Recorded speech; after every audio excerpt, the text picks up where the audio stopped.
नांदेडमधील हिमायतनगरच्या कामारी इथं जिल्हा परिषदेच्या शाळेतील शिक्षकांनी कळसच गाठलेला आहे। शाळेची वेळ सकाळी 7 वाजेची, मात्र शाळेतील शिक्षक पोहोचले 8 वाजेनंतर। दरम्यान उशिरा येणाऱ्या शिक्षकांना गावकऱ्यांनी जाब विचारला आणि यावेळी शिक्षकांनी त्यांना उडवाउडवीची उत्तरं दिली।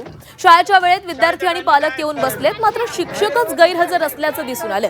दरम्यान शाळेबाहेर गावकरी जमल्यानं लेट लतीफ शिक्षकांची चांगलीच धांदल उडाली। मुलाखत घ्या एकाने व्हिडिओ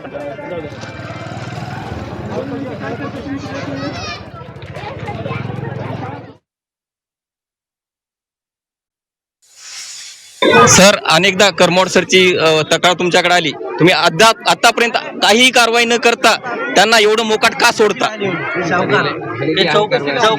नाही, मला माहित आहे यांच्याकडे तक्रार हे स्वतः चौकशीला मागेही असते, त्यावेळेसही यांनी त्यांना का केलं नाही तक्रार? त्यांची तक्रार करून तुम्ही काही त्यांच्यावर केलं नाही, कारवाई का केली नाही? झालेली आहे त्यावेळेस शास्ती झालेली आहे त्यांना। अहो या गोष्टीला 1.5 वर्ष झाले, 2 वर्ष झाले तुम्हाला तक्रार देऊ। कारमोड सर काय पैसे देऊन घेऊन मिटवतात का? नेहमी मिटवतात का? असं काही आहे का तुमचं? अनेक तक्रारी होऊन सुद्धा त्यांना या शाळेवर का ठेवले जाते हे आम्हाला तुम्ही उत्तर द्या।